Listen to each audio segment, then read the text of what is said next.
আসসালামু আলাইকুম। আজকে হচ্ছে মুরগির রোস্ট রান্না করব। তো এটার আজকে রেসিপিটা হচ্ছে আমি আলাদাভাবে দিলাম, ভিডিওতে অ্যাড করলাম।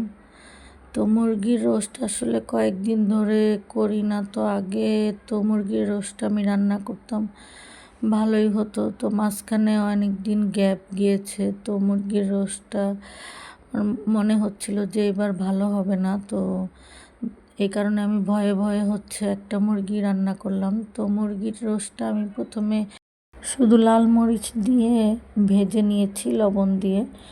তো আমি হচ্ছে জর্দা রঙটা দেই নাই, আসলে ভুলে গিয়েছিলাম। তো মুরগির রোস্টটা হচ্ছে আমি রাতের বেলা রান্না করেছি, এই কারণে একটু আসলে অন্ধকার হয়েছে ভিডিওটা। আসলে দিনের বেলা সময়ই পাওয়া যাচ্ছে না, কারণ আমার যে কাজের মেয়েটা ও কাজ একটু আস্তে আস্তে করে, আসলে নতুন মানুষ। তো এই কারণে ভাবলাম যে রাতের বেলা মুরগির রোস্টটা করে রাখি, যাতে শুক্রবারে একটু তাড়াতাড়ি রান্নাটা হয়ে যায়। আর হচ্ছে পেঁয়াজের বেরেস্তাটাও করে নিয়েছি। তো পেঁয়াজের বেরেস্তাটা করার সময় আসলে পেঁয়াজটা একটু চিকন হলে ভালো হয়। তো এটা যেহেতু আমার কাজের লোক কেটেছে, তো ভালো করে চিকন করে নাই। তো এই কারণে আমার মনে হলো যে পেঁয়াজের যে বেরেস্তাটা, এটা আসলে আমি অ্যাড করার আগে একটু ব্লেন্ডার করে নিয়েছি। তো ব্লেন্ডার করলে দেখা যায় কি, ওই যে একটা বিয়ে বাড়ির টেস্ট বা ওই যে একটা মশলার যে একটা মিশ্রণটা, ওটা একটু অন্যরকম লাগে। তো আমি অনেক সময় ওই যে বাটার চিকেন রান্না করলে দেখা যায় পেঁয়াজের বেরেস্তাটা আমি ব্লেন্ড করে নেই। তো এই কারণে আমি মুরগিটা রান্না করার জন্য ব্লেন্ডারে ব্লেন্ড করে নিয়েছিলাম আর শুকনো মশলা দিয়ে দিলাম। আর এবার হচ্ছে অল্প একটু পেঁয়াজ দিয়েছি।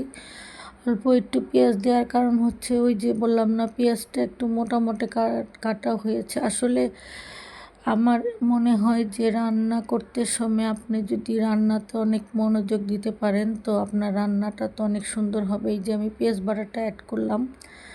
তো পেঁয়াজ বাটার সাথে আদা রসুন বাটা অ্যাড করেছি। আমি হচ্ছে আদা রসুন একসাথে ব্লেন্ডারে ব্লেন্ড করে রেখে দিই। আর হচ্ছে গোলমরিচের ফাঁকি আর ধনিয়ার ফাঁকি দিয়েছি, আর লবণ আমি অতটা মশলা অ্যাড করিনি, কারণ আমার বাচ্চারা খেতে পারবে না। তো আমি হচ্ছে এবার কাশ্মীরি লাল মরিচের ফাঁকিটা অ্যাড করেছি। আমি চাচ্ছিলাম যে বিয়েবাড়ির ওই কালার বা টেক্সচারটা আসুক আমার রোস্টে, তো এই কারণে অ্যাড করা। তো অ্যাড করার পর আবার একটু ভয় পাচ্ছিলাম যে বাচ্চারা যেহেতু খাবে, তো যদি ঝাল হয়ে যায়। তো আলহামদুলিল্লাহ ওইরকম জাল হয়নি, বাচ্চারা খেতে পারছে। আর টক দই হচ্ছে আমি বাজারে কেজি হিসাবে খোলাও বিক্রি হয়, আবার কোম্পানির বক্সও বিক্রি হয়। তো আমরা দুইটাই খাই। তো ব্লেন্ডারে বেল করেছি হচ্ছে কাজু বাদাম আর পেঁয়াজ বেরেস্তা, কারণ কাঠবাদাম ছিল। তো কাঠবাদাম হচ্ছে ভিজিয়ে রাখতে হয়। তো আমি যেহেতু ভিজাতে ভুলে গিয়েছিলাম, আসলে রাত্রে যে রান্না করব এটা হঠাৎ করেই চিন্তা করলাম যে রাত্রে রান্না করব। তো এই কারণে ওই যে বললাম না যে পেঁয়াজের যে আপনার যে বেরেস্তাটা, যদি রোস্টে পেঁয়াজের বেরেস্তাটা দেওয়া হয়, তাহলে কিন্তু ওই যে বিয়েবাড়ির যে একটা মশলা যে থাকে না রোস্টের, ওইরকম একটা ফিল হয়তো আমার মনে হয় নাই যে আসছে। তো যাই হোক, রোস্টে কিন্তু দুধটা অ্যাড করাই লাগবে, কারণ দুধটা অ্যাড না করলে কিন্তু ওই যে একটা ফ্লেভার আছে না দুধের, তো ওইটা পাবেন না। তো হচ্ছে আমিও দুধ অ্যাড করেছি। তো আমার কাছে হচ্ছে তরল দুধ ছিল না, আর আমি তো রাতের বেলা রান্না করেছি। তো রাতে আমার ছেলেকে আসলে দোকানে পাঠাতে চেয়েছিলাম না। তো আমি হচ্ছে দুধটা একটু পানিতে গুলে তারপর অ্যাড করেছি। তো আমি আর আজকে নিজে থেকে মশলা বানাইনি, আমি হচ্ছে রাঁধুনি মশলাই দিয়ে দিলাম।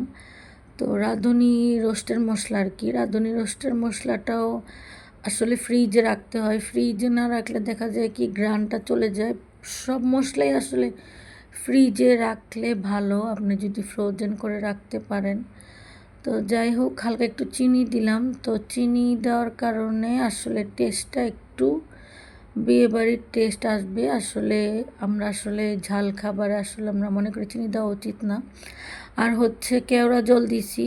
কেওড়া জল তো আপনার দেওয়াই লাগবে, বিয়েবাড়ির গ্রান বলে কথা। আর হচ্ছে ঘি অ্যাড করলাম। তো কেওড়া জল আমি পরেও আরেকটু অ্যাড করেছিলাম, আমার মনে হচ্ছিল আরেকটু দরকার।